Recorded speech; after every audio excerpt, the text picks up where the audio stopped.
Hemos arrancado el domingo anterior con una serie acerca del Evangelio y en la mañana de hoy vamos a estudiar un tema que he titulado La realidad del pecado. La realidad del pecado. Yo les invito a abrir sus Biblias en el Evangelio de Mateo en capítulo 1. Evangelio de Mateo en capítulo 1. Y vamos a leer en el capítulo 1, en los versículos 18 al 21. Mateo capítulo 1, versículos 18 al 21. Dice la palabra del Señor. El nacimiento de Jesucristo fue así. Estando desposada María su madre con José, antes que se juntasen, se halló que había concebido del Espíritu Santo. José su marido, como era justo y no quería infamarla, quiso dejarla secretamente. Y pensando él en esto, he aquí un ángel del Señor le apareció en sueños y le dijo: José, hijo de David, no temas recibir a María tu mujer, porque lo que en ella es engendrado del Espíritu Santo es, y dará a luz un hijo, y llamará su nombre Jesús, porque él salvará a su pueblo de sus pecados. En nuestra enseñanza introductoria estuvimos estudiando acerca de qué es el Evangelio. Estuvimos estudiando el concepto del Evangelio. Y para refrescar un poco el concepto y que lo tengamos muy claro, recordemos que el Evangelio es la buena noticia de que Dios salva a los hombres de la culpa, el poder y las consecuencias eternas del pecado, solamente por gracia, a través de la fe en su Hijo Jesucristo. Y voy a ser reiterativo con esto, porque si de toda esta serie usted se va a llevar algo, es entender qué es el Evangelio. Nunca más que alguien le pregunte qué es el Evangelio, usted va a quedar sin respuesta. ¿Qué es el Evangelio? Son las buenas noticias de que Dios salva a los hombres de la culpa, el poder y las consecuencias eternas del pecado, solamente por gracia, a través de la fe en su Hijo Jesucristo. En palabras del apóstol Pablo, en su carta a los Corintios, Cristo murió por nuestros pecados conforme a las Escrituras. Esa es la esencia del Evangelio. Cristo murió por nuestros pecados conforme a las Escrituras. Ahora, a partir de aquí, evidentemente, podemos entrar a profundizar en varios elementos que tienen que ver con este mensaje del Evangelio. Podemos desglosarlo por partes y comenzar a estudiar poco a poco todo lo que implica, todo lo que ocurre en una afirmación aparentemente sencilla en principio. Lo primero que vamos a estudiar es el pecado. El pecado. Hermanos, porque si el Evangelio son las buenas nuevas de salvación del pecado, entonces debemos entender de qué estamos siendo salvados. ¿Por qué es algo tan grave? ¿Por qué es algo que requiere un Evangelio tan tremendo como el que nos es revelado en la Escritura? Ciertamente el pecado debe ser algo grave, algo serio. Hermanos, piensen esto. El pecado nos tiene aquí, en esta condición, en donde incluso la tierra misma, el mundo, está bajo maldición. Piensen esto. Cada vez que usted se siente mal, se siente deprimido, siente que algo le falta, se enferma, hay una tragedia, un desastre natural, todo lo malo que usted ve que pasa o que le pasa a usted es consecuencia del pecado. Imagínense si no es grave o no es serio. Pero de todas esas cosas, sin ninguna duda, lo más grave y serio es que el pecado es lo que lo separa a usted de Dios. El pecado es lo que lo separa a usted de Dios. Como producto del pensamiento filosófico y del racionalismo y la ilustración de los siglos XIX y XX, la palabra pecado ha venido perdiendo su peso. ¿Sí? El pecado como tal, usted en el siglo XVI se mencionaba la palabra pecado y esa palabra tenía un peso. Hoy usted menciona la palabra pecado, pues ya esa palabra no tiene tanto peso. Es más, es una palabra que se ha delimitado o encerrado en los círculos religiosos. Pero para muchos hoy la palabra pecado se reduce a fallas morales, errores, equivocaciones o en algunos casos enfermedades. ¿Sí? Hoy hay alguien pecador o alguien comete pecado, entonces no está enfermo. Entonces los psicólogos comienzan a rastrear las heridas de la infancia, los traumas de antaño, porque en realidad está enfermo. ¿Cuál es el problema con ese concepto, hermanos? Que ni los errores, ni las equivocaciones, ni las enfermedades llevan al infierno. Ninguna de esas cosas lleva al infierno, pero el pecado sí. Entonces es clave, hermano, que entendamos este asunto. Y tengo 4 propósitos principales con la clase de hoy. El primero es que comprendamos mejor la doctrina del pecado. Necesitamos comprender, a la luz de la Escritura, a la luz de la palabra de Dios, qué es el pecado. Lo segundo es que comprendamos la gravedad del pecado. Hermano, necesitamos comprender la profunda naturaleza destructiva del pecado y sus consecuencias. Lo tercero es mostrar, para los que no han creído, la necesidad de la salvación, revelar la imposibilidad de salvarse a sí mismo, la necesidad de un Salvador, pero también para nosotros los creyentes, que a través de ver esto en su profundidad, apreciemos mucho más la obra de Cristo. Entre más densas son las tinieblas, más visible es la luz cuando aparece. Y si nosotros no entendemos de una forma real, profunda y bíblica de qué fuimos salvados, pues pensaremos que la salvación es algo sin mucho peso. No veremos la gloria y la majestad de Cristo hasta que no comprendamos la realidad de lo que era nuestra condición. El último propósito es motivar a aquellos que no conocen al Señor a que se arrepientan y reconozcan sus pecados y busquen salvación en Cristo, y para nosotros los creyentes, impulsarnos a la santificación, impulsarnos a mortificar nuestros pecados. Es también importante estudiar esta doctrina, hermanos, porque el mundo está ciego respecto al pecado. Créame, si usted va a entender el pecado, no va a encontrar allá afuera explicaciones. Haga un experimento. Pregúntele a un amigo, un familiar cercano sobre algo malo para que vea usted lo que le responde. El mundo está ciego, ignorante acerca de la gravedad del pecado. Y esto es así porque están ciegos respecto a la santidad de Dios. Miren, si el pueblo de Dios mismo, que conoce a su Dios, no está claro respecto a lo malo que es el pecado, pues imagínense el mundo. ¿Cómo va a estar el mundo que no conoce a Dios? ¿Sí? Dice sobre este asunto el pastor anglicano Juan Carlos Ray lo siguiente, y cito: el que quiere obtener conceptos correctos acerca de la santidad cristiana tiene que empezar por examinar el delicado y vasto tema del pecado. Tiene que escarbar muy profundo si quiere edificar muy alto. Un error aquí es muy malo. Los conceptos equivocados sobre la santidad se pueden rastrear generalmente en criterios equivocados de la corrupción humana. Fin de la cita. Así que comencemos inmediatamente, hermanos. Vamos a definir qué es el pecado.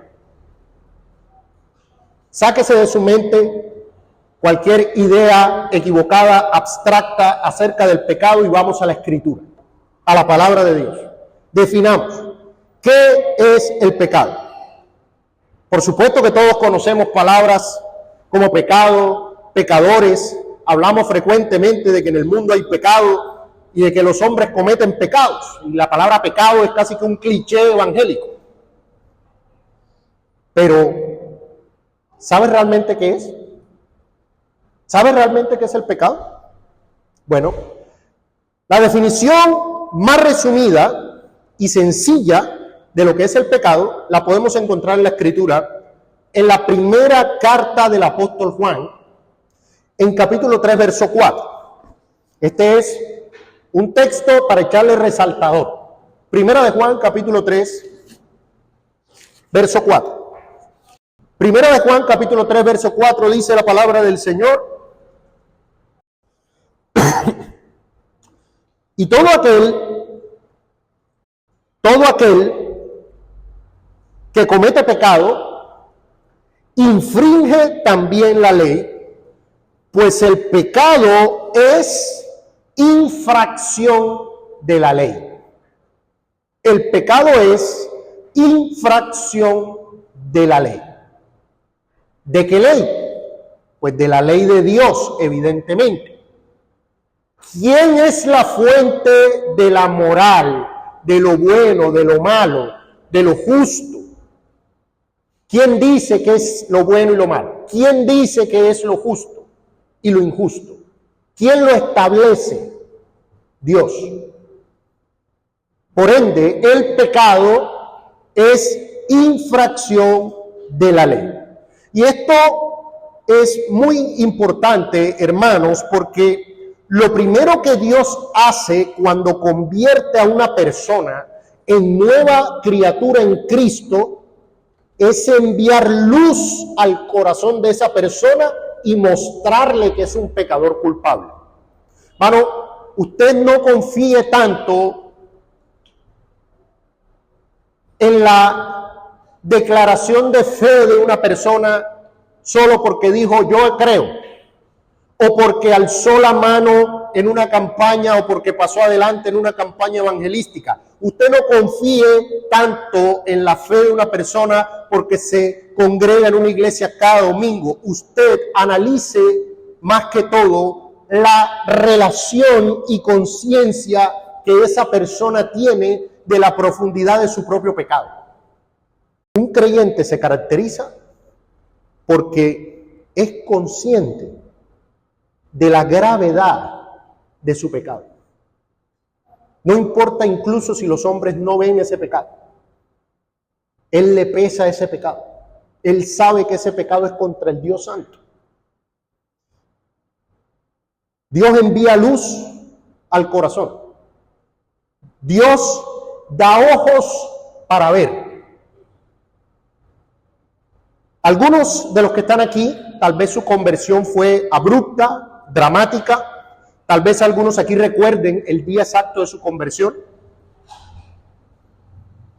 Pero usted recordará que usted, al ser expuesto al mensaje del Evangelio, usted que antes se veía limpio, de repente se dio cuenta que estaba leproso.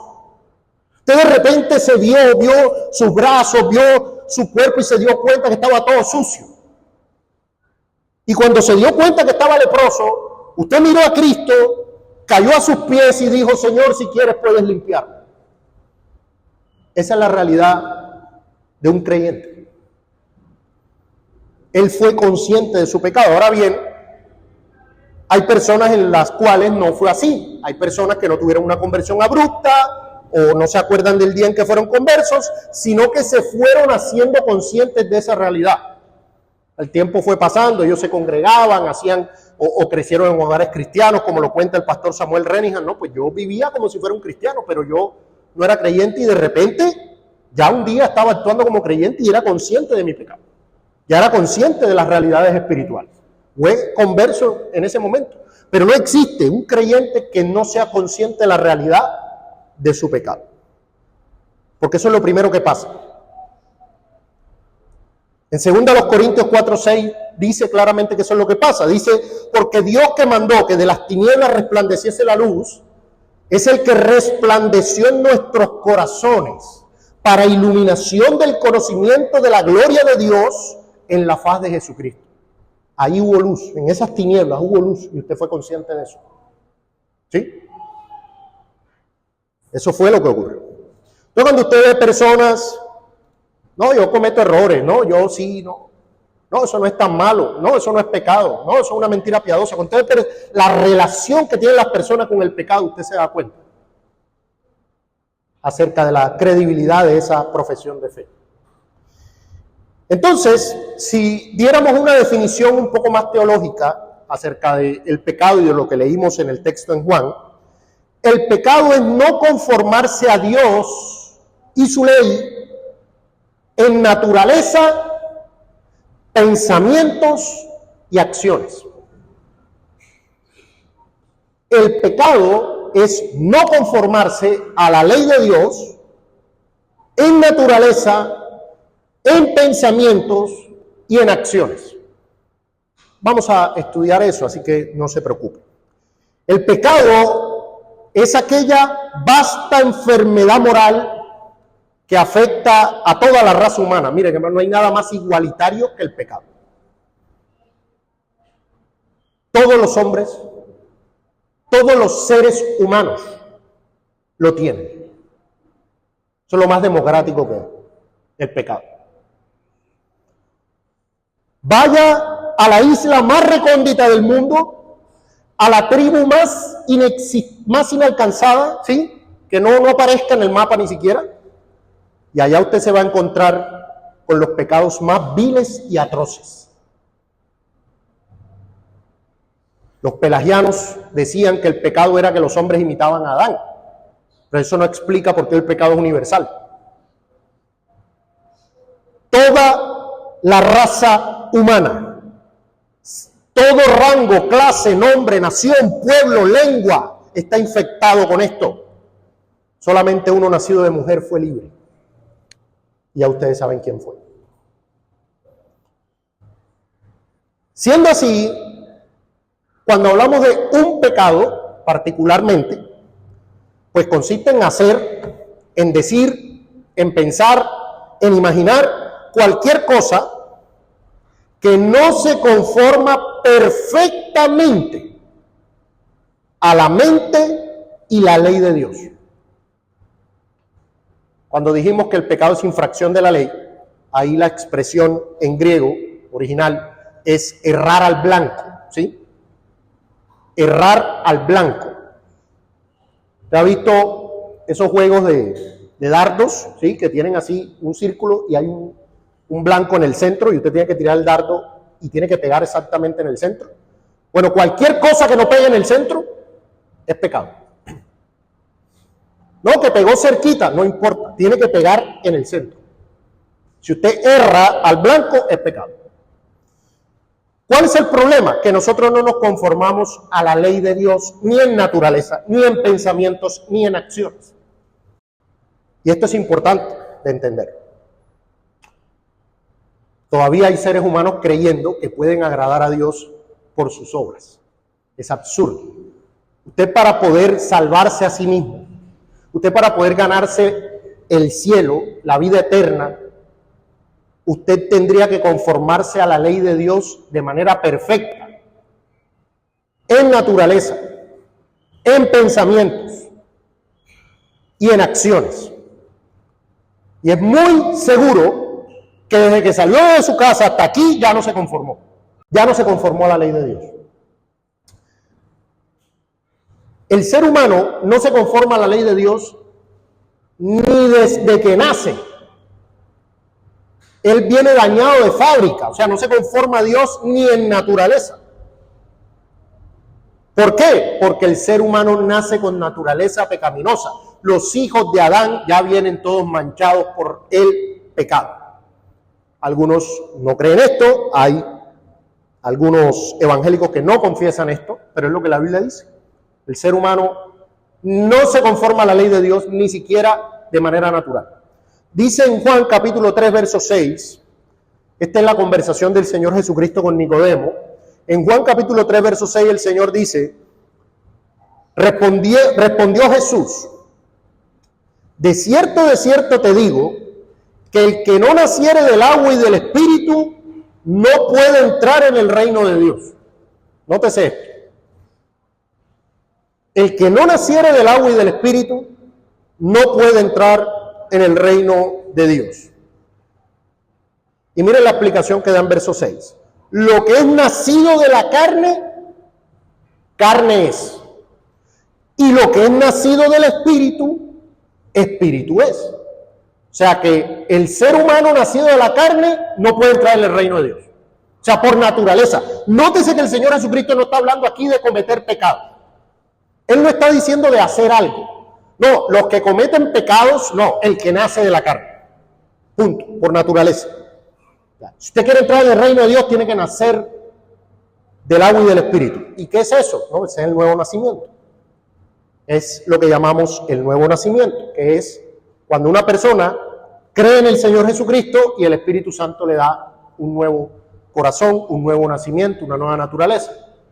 Pero si usted nació, ya de entrada tiene prohibido el acceso al reino de Dios. ¿Por qué? Porque no se conforma a Dios en naturaleza. Es un hijo de Adán, no puede entrar. No, pero es que es un bebecito, no ha pecado, no puede entrar, no se conforma en naturaleza. Punto. Porque en Adán todos pecamos. Eso es lo que enseña la Escritura. Entonces el ser humano tiene un problema serio, porque es un problema de fábrica. Usted no peca o no es un pecador porque peca. Usted no es un pecador porque peca. Usted peca porque es un pecador por naturaleza. En Efesios capítulo 2, verso 3, vemos también esta verdad muy claramente. Efesios capítulo 2, verso 3.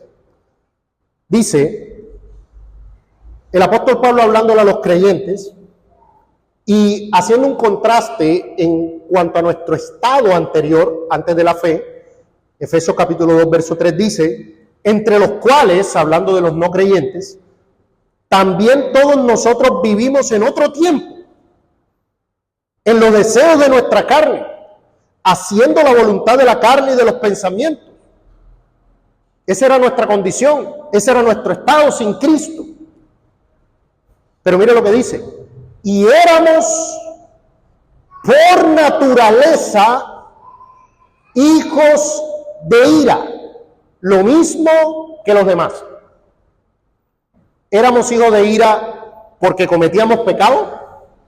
Éramos hijos de ira porque hacíamos cosas malas. ¿Qué dice el texto? Que éramos hijos de ira por naturaleza. Ya veníamos con ese daño. Sobre este asunto, el pastor Juan Carlos Ray comenta lo siguiente. El infante más hermoso que haya nacido este año, el bebé más hermoso que haya nacido en el 2024, y viene a ser el rayito de sol de una familia, no es como su madre quizá cariñosamente le llame un angelito, un bebito inocente, sino un pequeño pecador. Ahí, acostado, sonriendo, balbuceando en su cuna. Esa tierna criaturita tiene en su corazón las semillas de todo tipo de maldades. Basta con observarlo cuidadosamente mientras va creciendo y su mente se desarrolla para detectar una incesante tendencia hacia lo egoísta, lo malo, un alejamiento de lo bueno. Verá en él brotes y gérmenes del engaño, del mal carácter, del egoísmo, de la obstinación, de la codicia, de la envidia, del celo. Pasiones que, si se les deja expresar, crecerán con lamentable rapidez. ¿Quién le enseñó al niño estas cosas? ¿Dónde las aprendió? Solo la Biblia puede contestar estas preguntas. Hermanos, los que tenemos hijos aquí, somos testigos de esto. Lo hemos vivido. ¿Sí? Ahí chiquitito, tiernito, y ya pega, ya es grosero, ya muerde, ya dice que no, ya se revela, y uno dice, bueno, pero ¿por qué no va hacia lo bueno? Pero no va hacia lo malo. Y usted se dará cuenta que la crianza en gran parte es el niño queriendo ir hacia lo malo y usted corrigiendo el camino. Bueno, y no debería ser que el niño siempre fuera hacia lo bueno y de vez en cuando, no, es todo lo contrario. Siempre es a errar el blanco. También el pecado es no conformarse a la ley de Dios en pensamientos. Y esto corrige la idea equivocada que tienen muchos de que el pecado es hacer la cosa. No, el pecado no es hacer la cosa solamente. Si usted tiene pensamientos pecaminosos, pensamientos impuros, imaginaciones no conforme a la ley o al carácter de Dios, es un pecado. Y ese pecado muchas veces nadie lo ve. Como diría un poeta, un hombre puede sonreír y ser un villano. Alguien puede asistir a este culto, alguien puede estar sentado aquí en este momento entre nosotros y ser el peor de los impíos. Y nadie lo ve, nadie lo sabe. Pero Dios pesa los corazones. Para Dios las tinieblas son como la luz.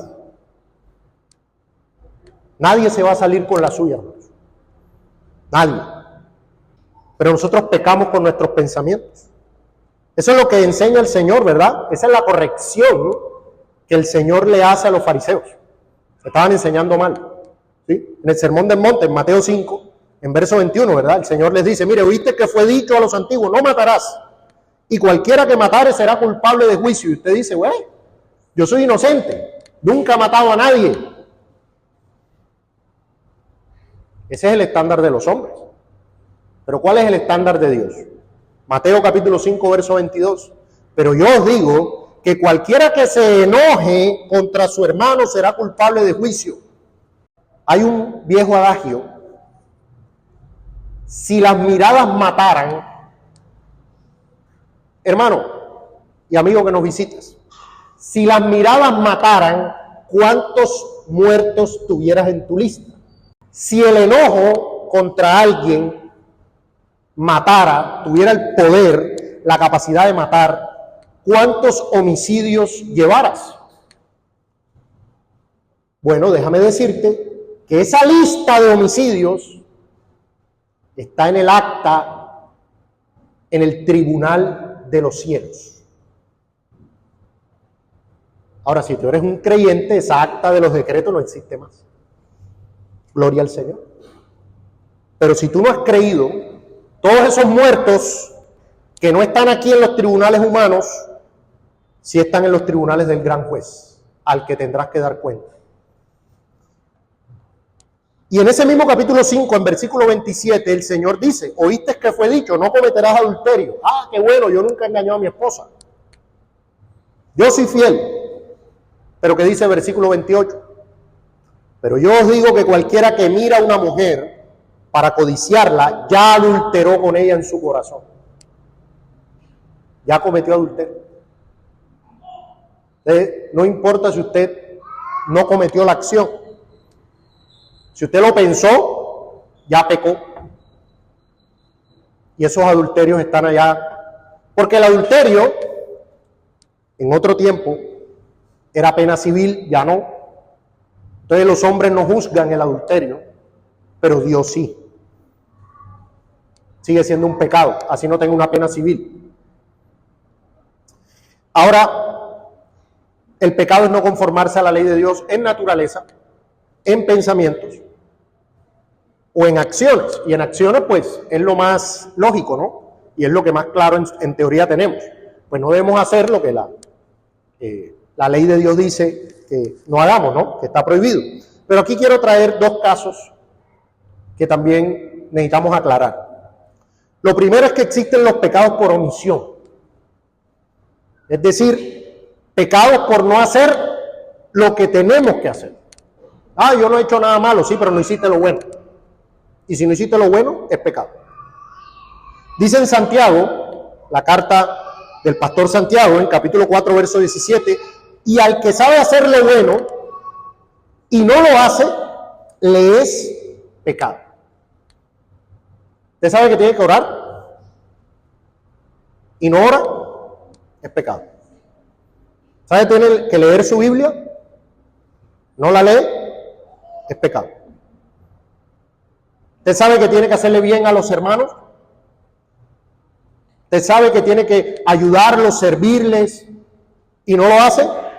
Está pecando.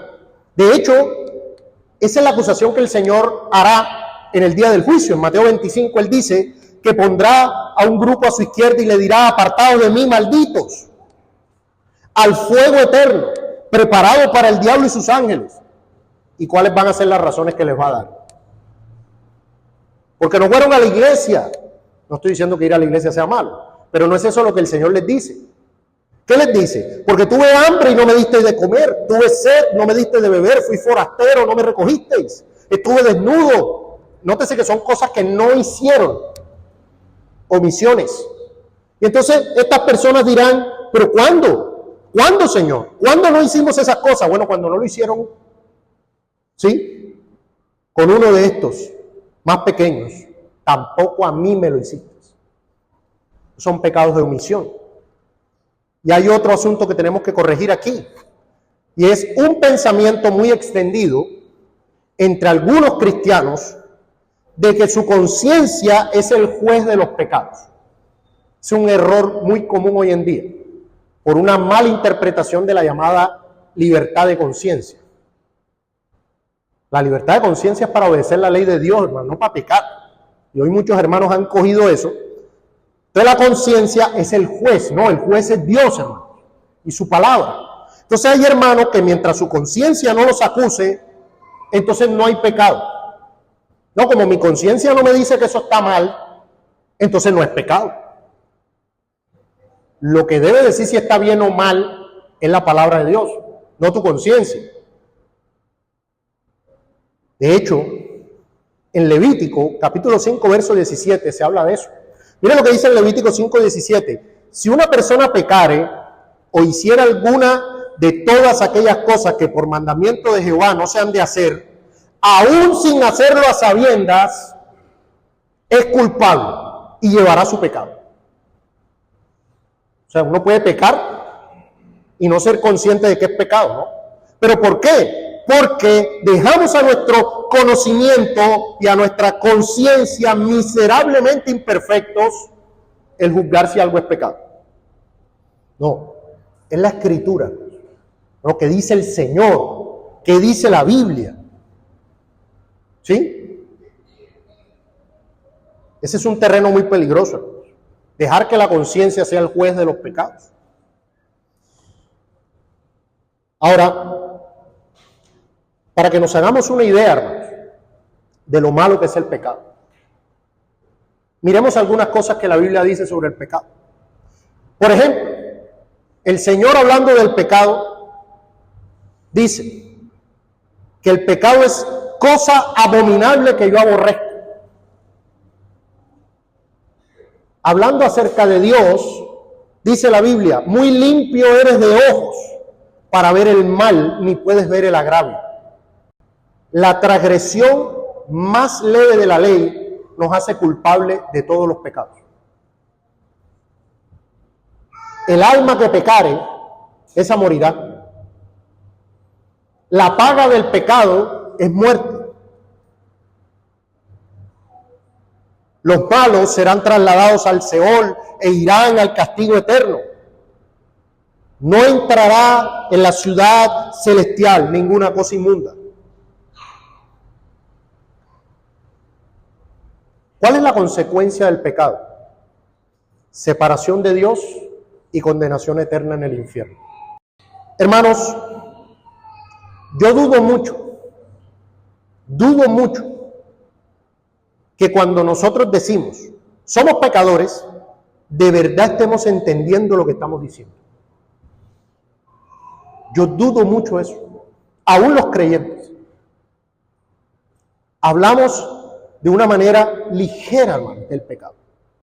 ¿Y saben cuál es la prueba más irrefutable y sobrecogedora de lo terrible de lo maligno, de lo dañino que es el pecado y de lo abominable que es delante de Dios, la cruz y la pasión de nuestro Señor Jesucristo. Toda la doctrina de la sustitución, de la expiación, son la prueba de lo horrible que es el pecado. Hermanos, terriblemente negra ha de ser esa culpa por la cual solo en el universo entero, solo la sangre del Hijo de Dios podía satisfacer. Imagínense cuán terrible, cuán negra ha de ser la culpa del pecado. ¿Hubiesen podido haber otras maneras? Si las hubiera, seguramente Dios lo hubiese hecho. Porque quebrantar a su Hijo seguramente no hubiese sido la primera opción. Pero si solo esa era la manera, usted se imaginará la culpa del pecado. Hermanos, imagine cuán pesada debe ser la carga del pecado que hizo gemir a Jesús y lo hizo sudar gotas de sangre en agonía en Getsemaní y clamar desde el Gólgota: Dios mío, ¿por qué me has desamparado? Imagínese cuán tremenda, cuán pesada debe ser la carga del pecado humano. ¿Usted cree que verdad el Señor Jesucristo oró: Padre, si es posible, pasa de mí esta copa? Porque le iban a clavar los pies y las manos, o porque le iban a poner una corona, o porque se iban a burlar de él.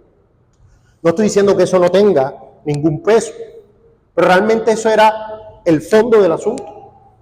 Mire, quiero hablarle aquí